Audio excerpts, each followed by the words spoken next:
반갑습니다.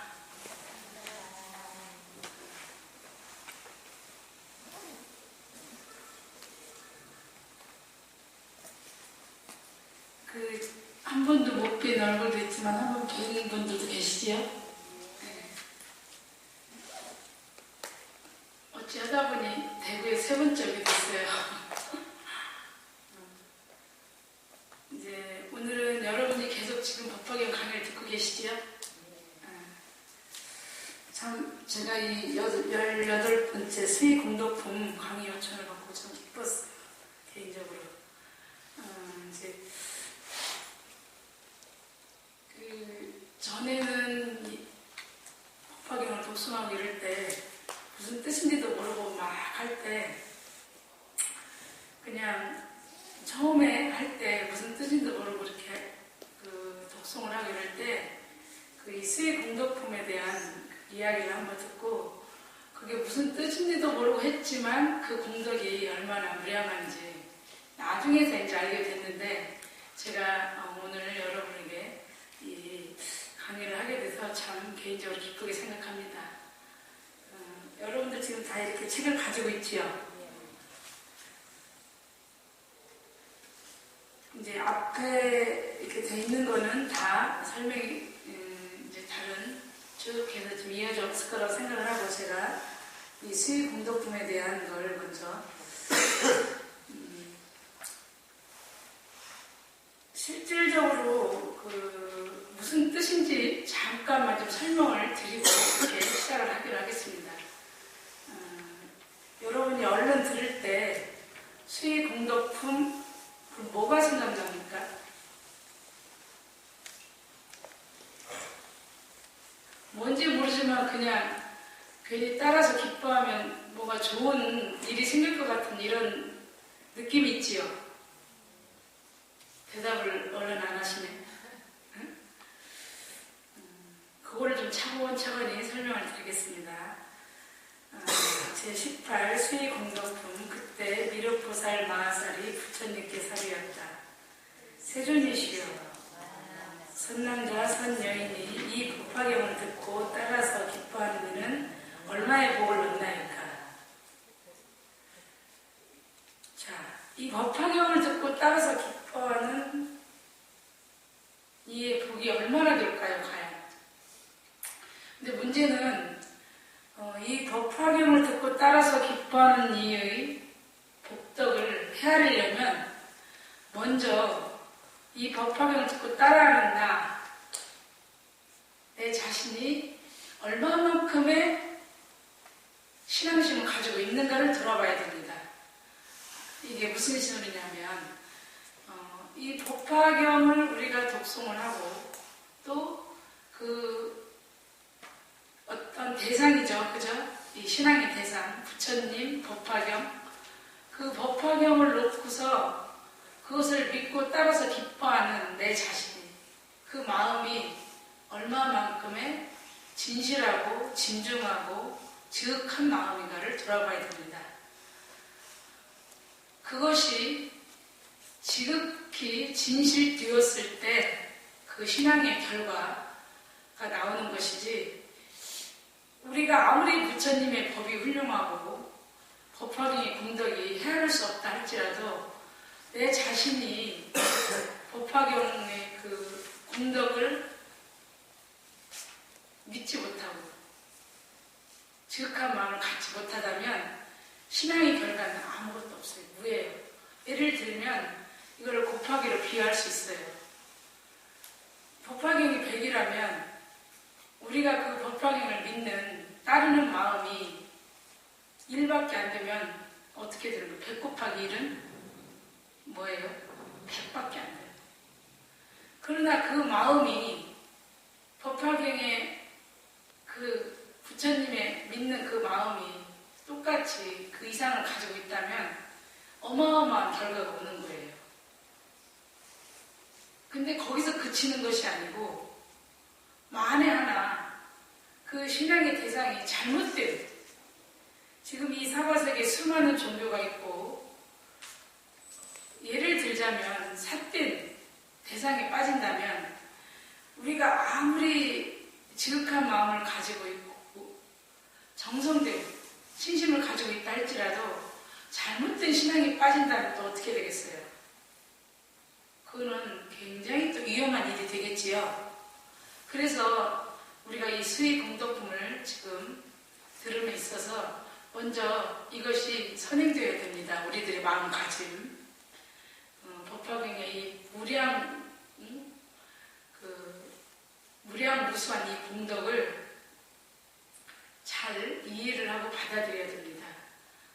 무슨 소리냐면은 아무리 내가 신앙의 마음을 다 갖추고 있다 할지라도 그 신앙의 대상이 삿된 잘못된 대상이라면 또한 이것도 잘못된 일일 것이고 그 신앙의 대상이 법화경이 이렇게 훌륭하고 공덕이 무궁무진하고 무량한데 또한 나의 마음이 거기에 미치지 못한다면 또한 그 결과도 보잘것없듯이 우리가 이 법화경을 독송하고 이 무궁무진한 공덕을 받아들이는 마음, 그것을 따라하는 마음, 그랬을 때만이 이 공덕을 알 수가 있고 헤아릴 수 있는 거예요.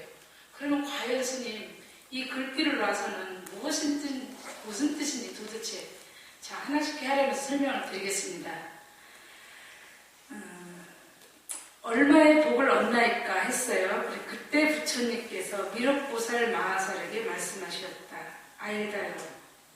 열애가 멸도한 후에 비구 비구니와 우바세 우바이와 그 밖에 지혜 있는 이로써 어른이나 어린이가 이 경을 듣고 따라서 기뻐하고 법회로부터 나와 다른 곳에 이르되 승방에서나 혹은 한적한 곳에서나 혹은 승읍에서나 거리에서나 크고 작은 마을에서나 들은 대로 부모, 친척, 스승, 친구를 위하여 능력마다 설해주어 이 사람들이 듣고 나서 또한 따라 기뻐하여 또 다른 사람에게 전하여 이와 같이 전하고 또 전하여 50명째 이르면 알다요. 그 50명째의 선남자 선녀인이 따라 기뻐하는 공덕을 내가 이제 말하리니 그대는 잘 들으라. 자 보세요. 미륵보살이 부처님께 법화경을 듣고 따라서 기뻐하는 이의 복덕이 얼마나 되냐고 물었단 말이야. 그러니까 부처님께서 이 50명째 이르면 그죠? 50명째의 선남자 선녀인이 따라 기뻐하는 공덕을 이게 말씀하신다고 지금 했어요. 이렇게. 자 보세요. 이게 이제 잘 들어야 되는데 이걸 제가 스님이 차곡차곡 설명을 드릴 거예요. 여러분이 이해하도록. 만약 400만원 마승지 세계 안에 육취 사생의 중생으로 난생, 태생, 습생, 화생과 혹은 유형, 무형, 유상, 무상과 비유상, 비무상과 무족, 이족, 사족, 다족 이러한 중생 수에 들어있는 자를 어떤 사람이 복을 구하려고 그들의 욕구대로 즐길 물건을 다 나누어 주되 하나하나의 중생들마다 연부제에 가득한 금은, 유리, 자거, 만호, 산호, 호박 등 묘하고 진귀한 온갖 보배와 코끼리, 말, 수레와 칠부로 든 궁전, 누각 등을 주었느니라. 이 큰 시주가 이같이 보시하기를 80년을 채우고 나서 이런 생각을 하되 내가 이미 중생들에게 즐길 물건을 보시하되 바라는 대로 해주었으나 이 중생들이 다 이미 늙어서 나이 80이 지나고 백발에 주름져서 죽을 날이 멀지 않으리니 내가 마땅히 불법으로 가르쳐 인도하리라 하고 곧 이 중생을 모아놓고 선포하여 불법으로 교화하여 보이고 가르쳐서 이익 얻고 기쁘게 하여 일시에 다 수다원도 사다함도 아나함도 아라함도를 얻어 온갖 본내를 다하여 깊은 선정에서 다 자제함을 얻어서 8헥타를 갖추게 하였다면 그대는 어떻게 생각하는가? 이 큰 시주에 얻는 바 공덕이 많겠느냐 많지 않겠느냐? 자 앞으로 다시 돌아가셔서 지금 여기까지는 미륵보살이 아예자가 질문을 던졌어요. 부처님께. 법화경을 듣고 따라서 기뻐하는 공덕이 얼만큼 되느냐고 하시니까 부처님께서 최초에 이 법화경을 듣고 최초에 들은 자가 이 법화경의 내용을 계속 전달해서 어떻게 했어요? 50번째. 이 뒤에 좀 나오는데 이 본문을 좀 놔두고 스님이 내용을 좀 설명을 다시 드릴게요. 자, 한 사람이 처음 들은 최초의 사람이 계속 이 법화경의 내용을 한 사람 한 사람 건네서 50번째까지 왔어요.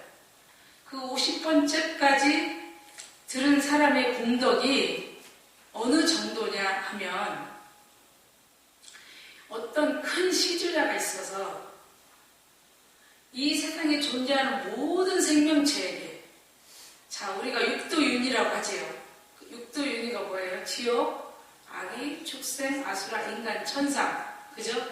그 다음에 사생이라는 거예요. 태란, 습화에서 태생, 난생, 습생, 화생. 그 다음에 또 여기 뭐라고 그랬어요? 이조. 다리가 없거나, 다리가 넷이거나, 다리가 다섯에 이런 중생수에 들어있는 모든, 그러니까 실질적으로 이 세상에 모든 존재하는 생명체를 말씀합니다. 그런 모든 생명들에게 필요한 물질 다 주고도 거기다가 또 어떻게 했어요? 여러분들 누가 금 하나만 줘도 기뻐서 뛸 듯이 기쁠 판인데, 응? 금은 유리 작업 만화를 다 주고도 또 어떻게 했냐면 이렇게 보시하기를 80년을 채우고 또 다 어떻게 돼? 그러니까 늙고 병들고, 그죠? 그렇게 하니까 이 사람을 불법으로 가르쳐서 인도한다고 해서 이 모든 중생을 수다함도, 사나함도, 사다함도, 아나함도, 아라함도까지 이르게 했단 말이야. 그런데 결론은 뭐냐? 그렇게 어마어마하게 시주를 한 그 공덕보다도 이 법화경을 듣고서 50번째 이렇게 한 그것보다도 훨씬 상승을 할 수 있겠어요? 도저히 우리의 중생의 소견으로는 도저히 이해도 못할 뿐더러 받아들이기가 어렵지요. 그거 비유할 수 없을 정도로 크다고 했단 말이에요. 그 공덕이. 이 수의 공덕 보면 이제 핵심은 여기서부터 시작되는 거예요. 무슨 얘기냐면 실질적으로 자, 여러분들 어때요? 큰 시주자가 있어서 필요한 이 세상에 존재하는 생명체에게 모든 필요한 걸 제공했다 할지라도 그 공덕보다 더 크다는 것은 무슨 소리냐면 실제로 여러분들이 생각할 때 어때요? 배고플 때는 밥을 주는 사람이 최고지요. 배고플 때 밥 줘도 별로 안 고맙습니까? 안 고마운 얼굴이래요. 이런 것처럼 배고플 때 밥을 주고 목마를 때 물을 주는 공덕도 어마어마한데 그것은 어떻게 돼요? 그것을 다른 말로 표현하면 우리가 제시라고 하지요.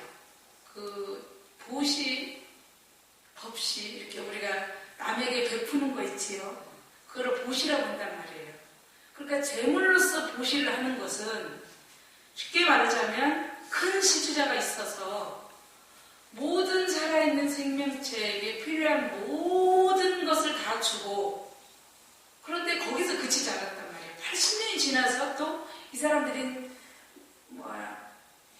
피부가 쭈그러지고 살결이 쭈그러지고 이렇게 되니까 또 법으로서 제도를 해줬단 말이에요. 그러니까 제시뿐만이 아니고 법시까지. 그러니까 실질적으로 우리가 어떻게 돼요? 부처님 앞에 여러분들이 와서 기도하고 수행하고 이런 것은 이렇게 책으로서 공양하는 걸 우리가 법시라고 하잖아. 그죠? 그러니까 다른 말로 표현하자면 무슨 소리냐면 한 시주자가 있어서 중생에게 필요한 이 생명체에게 필요한 모든 재물을 공급하고도 그것도 모자라서 이 살결이 쭈그러지고 이제 늙고 병드니까 법으로서 제대로 해줬단 말이에요.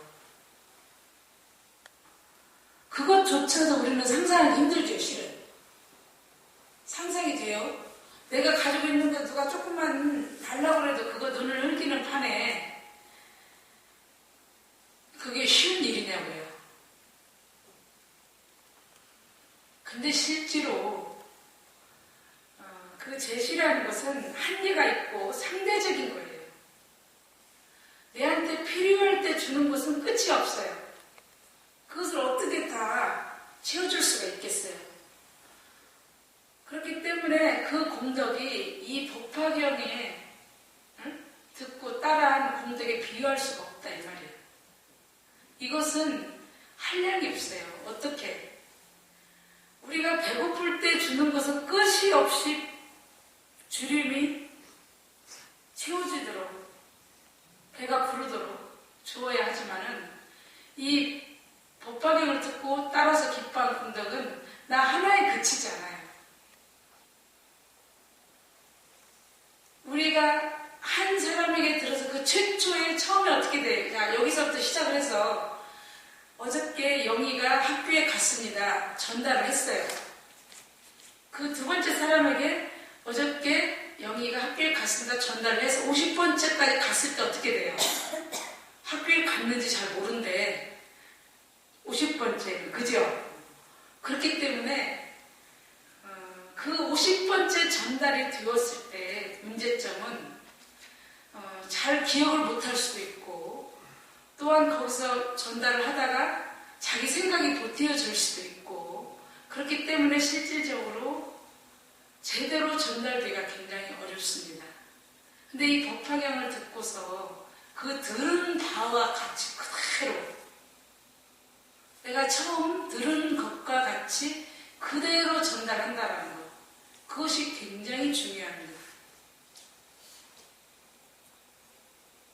그리고 두 번째는 내 있는 힘을 다해서 나의 힘 따라서 어떻게 돼요? 어떤 사람은 힘이 세기도 하고 물리적으로 어떤 사람은 힘이 적기도 하고 내지는 조금씩 다 다르지요. 그런데 문제는 뭐냐면 지극한 마음, 정성스러운 마음 내 있는 힘, 근기 따라 내 있는 힘 양껏 따라서 최선을 다해서 지극한 마음을 담아서 하는 것.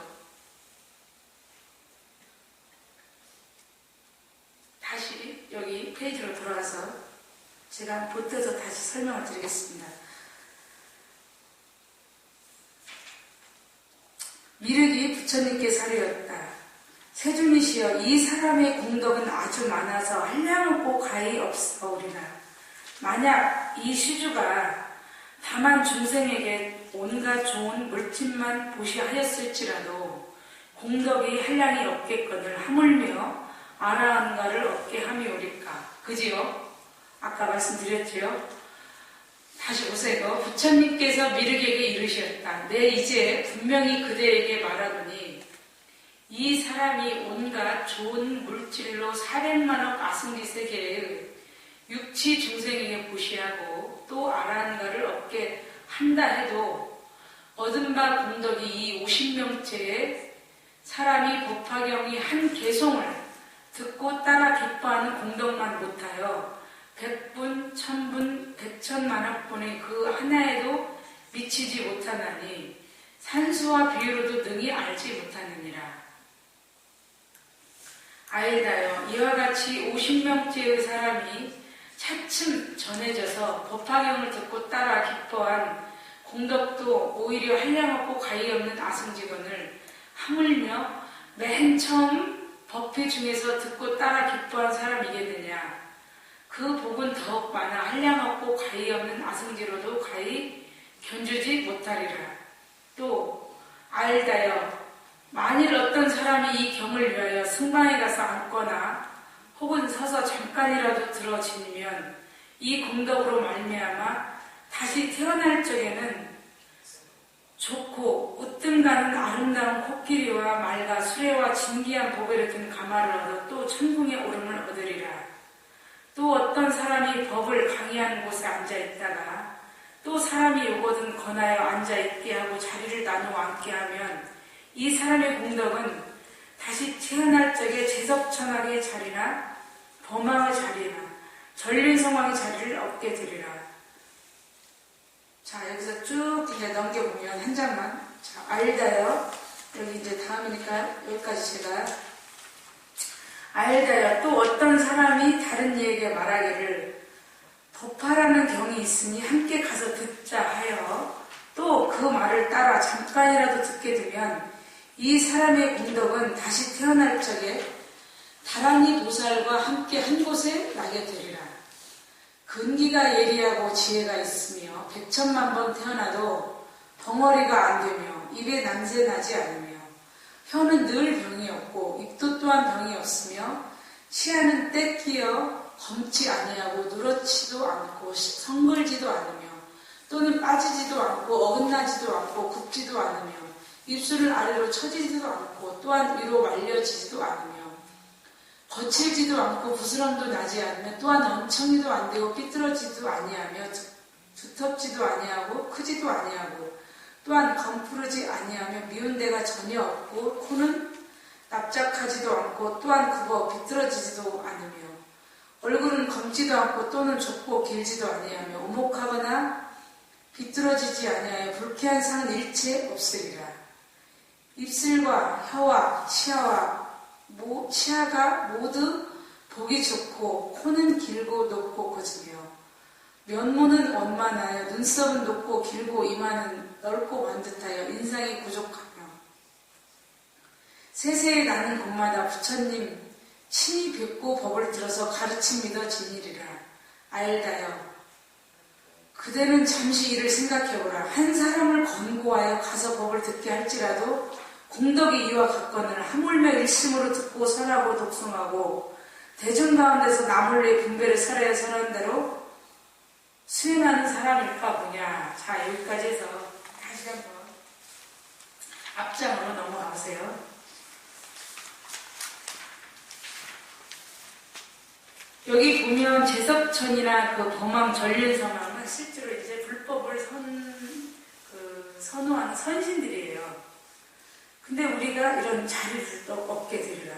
참 이거 이렇게 들어볼 때는 어마어마하죠. 도저히 우리의 생각으로는 감지할 수가 없지요. 근데 하물며 어떻게 했어요? 여기에 마지막에 보면은 일심으로 듣고 설하고 독송하고, 그죠? 여기 보면 그죠? 처음에 스님이 얘기했지요. 우리가 법화경이 아무리 있다 할지언정 그것을 이게 지금 수의 공덕품이에요. 따라서 기뻐한 공덕인데 따라서 기뻐한다는 건 뭐예요? 지극히 감사하는, 감사합니다라고 생각하는 감사하는 마음이에요. 감사하다고 생각하는 마음이 없으면 기뻐할 수가 없어요. 실제로 우리는 법화경을 수지 독송해서 이거 다 내려두고 지금 다 놔두고 페이지 보지 마시고 책 들여다보지 마시고, 자, 이 수의 공덕품의 궁극적인 뜻은 감사하는 마음입니다, 여러분. 지극히 감사합니다. 그 지극히 감사합니다 하는 마음이 아까 처음에 얘기했잖아요, 제가 스님. 법화경을 놓고 그 신앙의 대상이 있다 할지라도 우리가 지극히 감사한다고 하는 그 마음을 갖지 못하다면 아무런 공덕이 없는 거예요. 그래서 실제로 그 수의 공덕품의 공덕은 우리가 함께 따라서 기뻐하는, 지극히 감사하는 마음을 가지는 거예요. 우리가 책을 보고 부처님의 말씀을 듣고 아무리 84천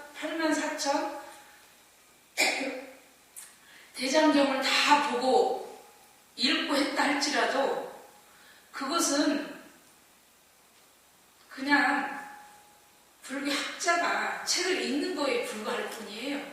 여러분도 마찬가지예요.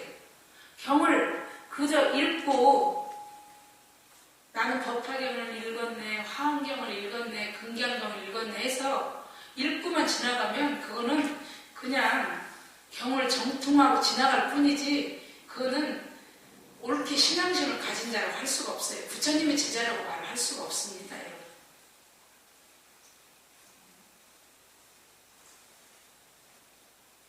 지극히 감사한 마음을 가지는 것.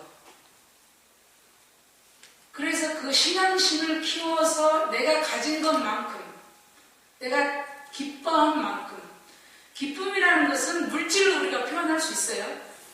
상대적으로, 물질적으로, 물질을 가지고서 그거를 비유해서 말할 수 있느냐 이 말이에요. 돈으로 환산할 수 있느냐고요. 아까 여기서 지금 나오잖아요. 경에도. 아무리 오랜 동안을 이 세상에 있는 모든 생명들에게 보시를 하고 법시 말한 것까지 다 없게 할지라도 이 법화경을 듣고서 그 기뻐하는 그 마음을 처음 들었을 때 그 한 사람이 아까 어떻게 하라고 했어요? 들은 것을 그대로 들은 바와 같이 그리고 내 힘에 따라서 있는 어떤 사람은 글로 표현할 수도 있고 어떤 사람은 말을 잘하기 때문에 말로 설명해 줄 수도 있고 다 각기 재능이 다르고 역량이 다르잖아요. 그래서 자기의 힘껏 따라서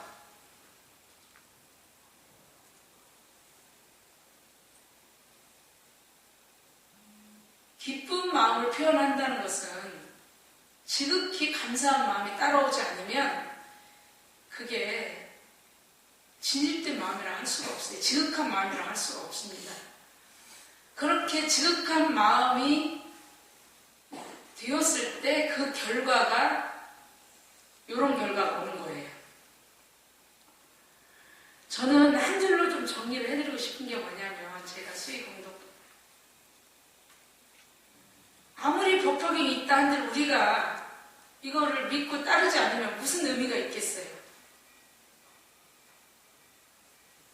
내 자신이 스스로 지극히 기뻐하고 감사한 마음으로 했을 때 이 신앙심이 배가 돼서 결과가 어마어마한 이런 무량한 공덕이 나오는 거예요. 여러분은 실제로 어떠세요?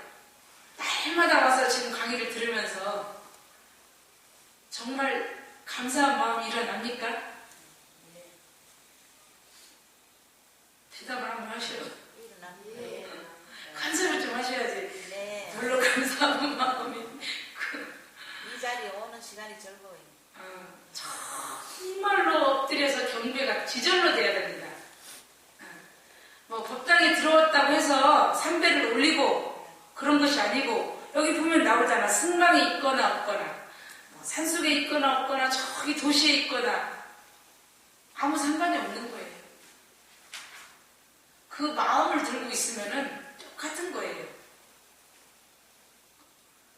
그래서 누가 시켜서가 아니고 제일이어서 절에 오는 것이 아니고 날마다 하루하루 그 순간순간이 기쁨에 충만에 차있쳐서 가득한 풍요로운 마음이 되어서 감사한 마음이 지절로 나오는 거예요. 그래 재미가 나는 거예요. 그게 바로 재미예요. 삶의 재미. 우리가 인간으로 산다는 게 얼마나 재미가 있냐고요. 인간으로 태어나지 않았으면 이 법화경을 못 만나잖아요. 불법을 못 만나요. 부처님의 가르침을. 다시 한번 돌아가서 보세요. 첫 번에 물어볼 때 미륵보살이 부처님께 사리였다. 세준이시여 만약 선남자 선녀인이 이 법화경을 듣고 따라서 기뻐하는 이는 얼마나 복을 얻나요?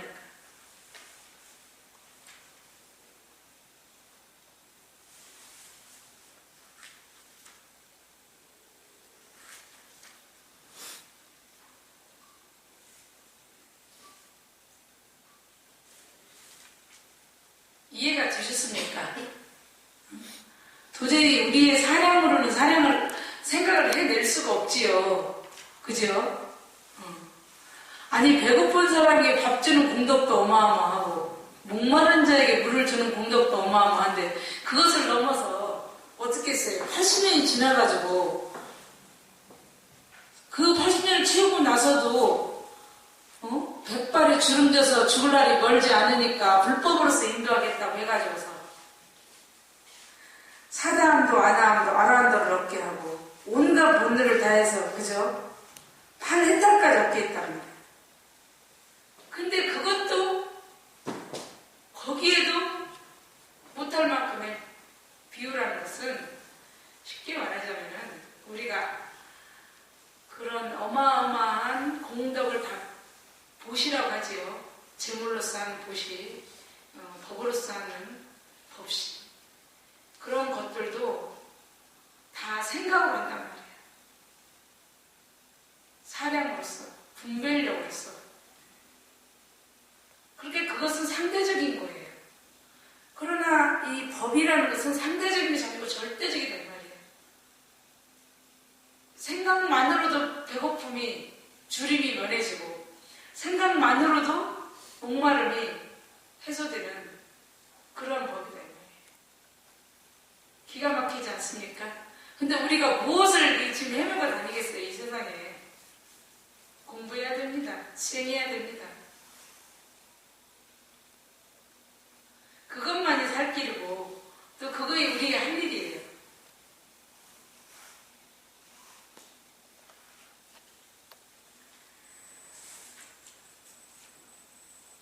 제가 이 법화경을 독송할 때 맨날 나와요. 뭐 입은 부르트지도 않고 누런지가 없고 검은 도대체 이게 무슨 뜻인가. 실제로 우리가 이렇게 수행을 하면 상호가 바뀌게 되어 있습니다. 부처님께서는 30 이상 80종을 지금 이렇게 보면 뒤에 여기는 또 우리가 보통 사람들이 이런 얘기 하잖아요. 잘생긴 사람 보면 참 상이 귀하다. 참 잘생겼다 표현하잖아요. 근데 그것이 갈고 닦고 나아가다 보면 우리도 이는 검지도 않고 누렇지도 않고 이렇게 다 바뀌는 거예요. 상호가. 그러면서 윤택이 나고 반짝반짝해집니다. 그러니까 실질적으로 한 번에 되는 게 아니에요. 갓난아이가 여러분 다 시집장가 가서 애 놓아봤잖아요. 바로 뛰어다니니까 기다가 무릎도 깨져서 걷다가 또 피도 흘려갖고 뛰어다니지 않습니까? 그럼 모든 것이 과정이 필요하고 또 그런 단계가 거쳐야 돼요. 근데 실제로 우리가 여기 보면 아랑가를 얻었다 하는데 이제 이렇게 나오잖아요. 그런데 내가 깨달음을 얻었다고 해서 내가 공부를 해서 이 기쁨을 맛보았다고 해서 내 자신에게 그치면 그거는 진정한 법화 수행자를 할 수가 없습니다.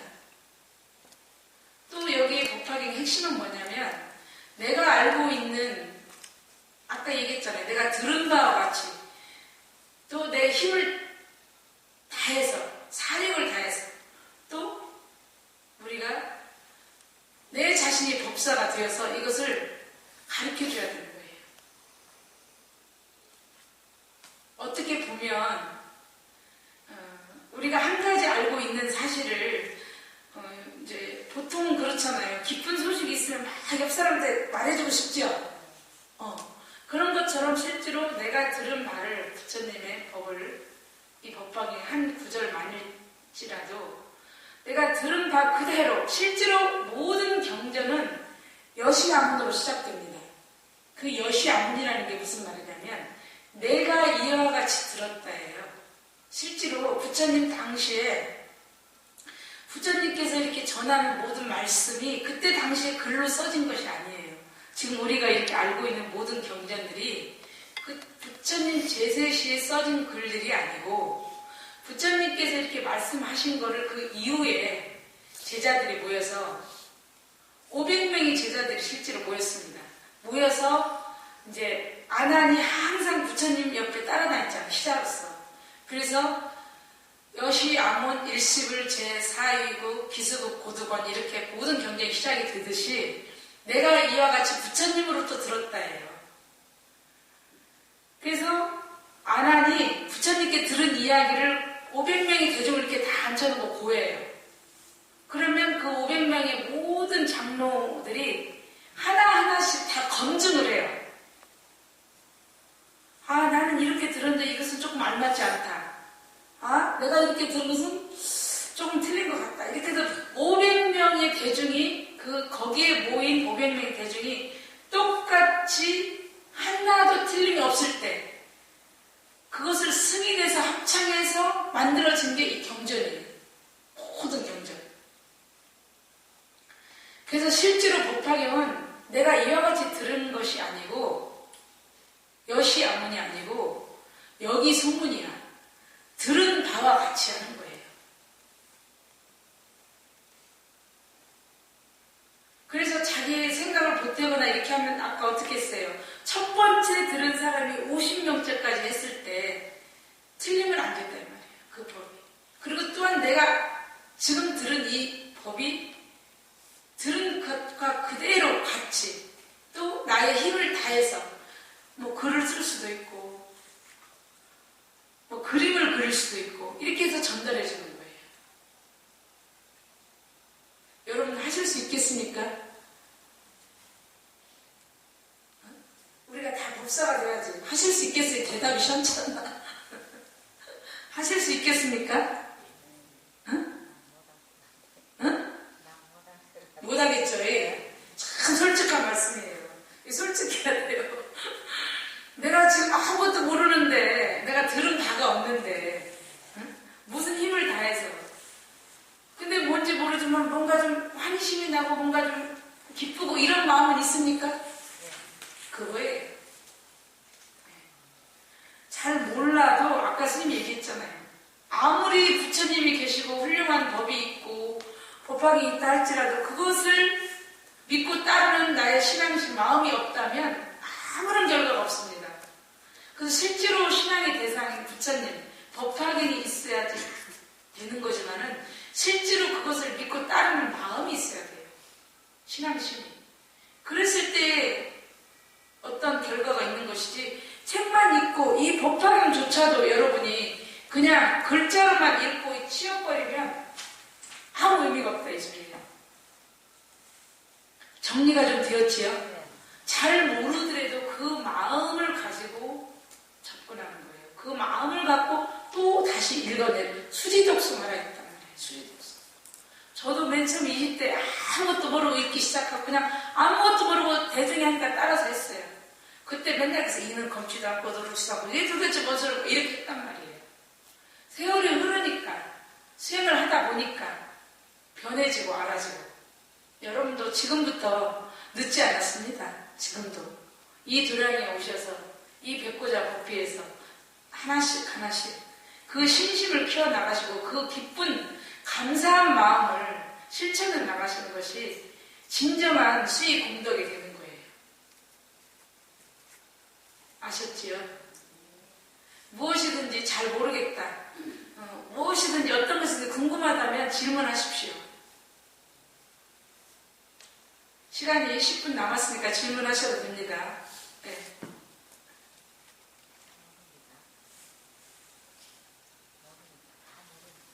그러니까 물어보시오 하나씩. 저는 낯선데 안 가지고 네. 지금 이 자리도 낯설거든 저는요. 네.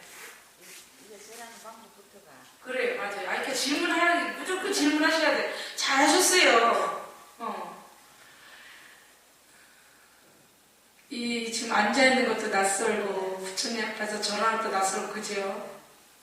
아마 여기 계신 분들 중에 이거진 분들도 계시지만 또 이렇게 보살님처럼 이렇게 좀 낯선 분도 계신 건데 이 말씀조차도 잘 꺼내셨습니다. 이제 왜 이게 뭐냐면은 우리가 중생은 참 이거지가 공부를 하는 데 있어서 이거지가 쉽지가 않아요. 그래서 실제로 성글 것은 읽게 하고 익은 것은 성글게 하라고 했어요. 이게 무슨 말이냐면 실제로 중생은 탐진치에 우욕락에 물들여져 있어서 먹고 놀고 마시고 잠자는 것은 안 가르쳐줘도 지적을 잘해. 누가 놀지 말라고 그냥 뜯어 말릴까 무서울 정도로 놀고 먹고 그냥 잠자고 이런 것은 안 시켜도 잘한단 말이에요. 그런데 앉아서 수행하고 부처님하고 절하고 이 경을 독송하고 읽고 하라는 것은 주리가 틀리고 어디 목도 아프고 막 왜 안 하던 일이기 때문에 그래요. 무엇이든지 내가 많이 해서 그것이 나의 습이 되고 업이 돼서 익숙해진 것은 아주 자연스럽게 잘합니다. 근데 하지 않았던 것은 성들어서 참 쑥스럽고 어색하고 낯설고 불편합니다. 자, 여러분의 삶을 놓고 다시 이 시점에서 한번 점검을 해봐야 됩니다. 어떻게 늙고 어떻게 죽을 것인가. 우리가 일생 먹고 놀기만 했는데 죽을 때까지 놀고 먹기만 하면 안 되잖아요. 네. 지금부터라도 늦지 않았다는 겁니다. 지금부터라도 오셔서 익숙하지 않아서 무릎도 아프고 허리도 아프고 다리도 아프지만은 부처님께 오셔서 다 내려놓으셔야 됩니다. 그 암만, 그 집착, 내가 옳다라는 거 다 내려놓고 그냥 눈물이 펑펑 나도록 이 법당 바닥이 부서지도록 땅바닥을 두들기면서 눈물을 쏟아야 됩니다. 나의 잘못된 점을 다 내려놓고 참여를 해야 됩니다. 부처님 앞 다 내놔야 돼요. 부처님이 증명해 주시고 다 드러내놓고 그리고 다시 시작하는 거 벌거숭이가 돼서 다시 태어나야 돼요. 다시. 궁극에 내려놓지 못하는 게 다 뭐냐면 그 탐진치 때문입니다. 탐진치. 무엇이든지 내가 가지려는 이거 봐봐요. 아까 봐. 어떤 한 시주자는 이 우주 삼라만상의 생명체에게 80년을 보시하고도 그것도 모자라서 그 늙고 병드니까 법으로서 또 했는데도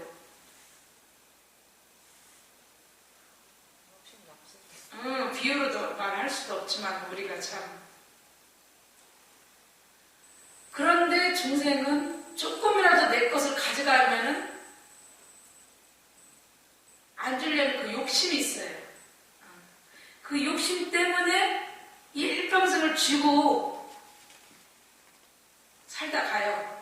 갈 때 쥐고 가요? 이렇게 쥐어 다 손만 아파. 자, 지금부터 이 법양사 도량에서 이 시간 이후부터 내려놓는 연습을 하시면 됩니다. 그 연습이 이거지도록 저절로 자연스럽게 내 마음에서 우러나도록 그게 수행입니다. 그러다 보면 조금 절하는 것도 부처님 앞에 오셔서 삼배 드리고 함께 의식을 하고 이렇게 하는 것도 자연스러워집니다. 네. 또 질문하십시오. 무엇이든지. 그러면서 실은 사람이 조금씩 진보하는 거예요. 우리 누구나 다 벗어나지 못해요. 그런 어떤 욕심으로부터. 실제로 뭐 아란가에 이르더라도 그 탐진치를 놓지 못한단 말이에요. 그렇기 때문에 이제 우리가 남을 위해서 나 아닌 내 공부 내 수행이 아니고 이타지요. 자리 이타. 남을 위해서 항상 봉사하고 희생하는 마음을 가져야 돼요. 그의 공덕이 되는 거예요. 그래서 나 아닌 다른 존재도 내 가슴이 아닌 타인의 가슴도 행복해지도록 그런 기도를 하는 겁니다.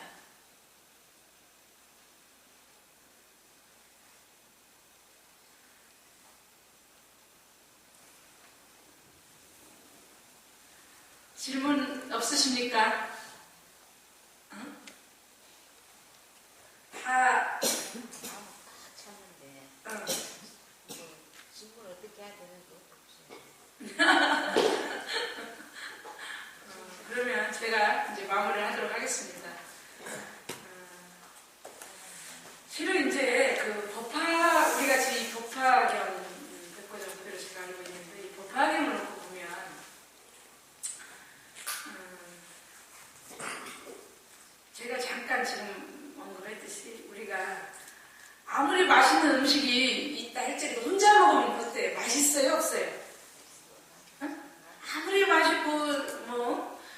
음식이 딱 혼자 먹으면 좀 덜 맛있지요. 근데 어떻게 내가 사랑하는 사람, 내가 좋아하는 사람들과 다 불러서 덕어서 함께 나누어서 먹으면 어때요? 더 맛있고 더 즐겁고 그죠? 그러니까 사실 이 수의 공덕품의 뜻도 다 그런 뜻이야 실은. 그리고 법화경 자체도 우리가 좋은 법을 다 함께 나누어서 내용장을 가지고 있으면은 뭐 아무리 좋은 법을 깨닫고 좋은 법을 갖고 있어 산중에 혼자 있으면 무슨 의미가 있겠습니까? 네. 이렇게 시중에 나와서 다 중생과 더불어서 모든 사람과 더불어서 함께하는 겁니다. 그랬을 때 그것이 빛이 나는 겁니다. 그래서 더불어서 함께해야 됩니다. 그리고 누구나 실제로 우리의 삶은 이 사바세계의 중생계의 삶은 유한적인 존재예요. 태어나면 늙고 병들게 죽게 돼 있다는 거죠. 어느 누구도 뭐 죽음을 피할 수는 없어요. 그렇기 때문에 우리가 가지고 있는 것 그리고 내가 알고 있는 것 이런 것들을 다 끄집어내서 함께 나누어 쓰는 것 그게 재산이고 그게 보물이에요. 내가 가지고 있는 거를 나만 가지고 있고 쓰지 못하면 그건 보물이 안 돼. 그건 재산이라 할 수가 없어요. 그냥 가지고 있다가 쉽게 말하면 그거는 썩어. 불필요한 것밖에 안 돼요. 실제로 콩 한 조각도 나누어 먹는 그런 마음. 내가 가지고 있는 어떤 것을 물질이든 뭐 정신적 요즘 뭐 사회에서 재능기부라고 하지요. 무엇이든지 내가 가지고 있는 것을 다른 사람들, 타인과 더불어서 함께 나누는 이런 삶을 가져야 돼요. 법화경은 다 그런 의미입니다, 실은. 그런 사상이에요. 그런 밑바탕이 되어야지 일생을 살아가는데 윤택함이 되고 또한 다음 생에 진보되는 삶이 되는 거고 우리가 전류성에 갖는 다란이 보살과 함께하는 이렇게 되는 거예요. 참 미비합니다. 다 우리 모두 참 약한 존재입니다. 그러나 이런 시간을 통해서 다시 한번 돌아보면서 다시 한번 다짐하는 거예요. 이 한순간 다짐하는 이 마음이 씨앗이 되고 인이 돼서 엄청난 결과를 가져오는 거예요. 그 신앙의 힘이 되는 거잖아요. 그지요? 여러분도 저도 함께 오늘 이 시간을 기점으로 다시 한번 마음 한번 내봅시다. 대답이 손차는데 크게 마음 한번 내봅시다. 상불합시다.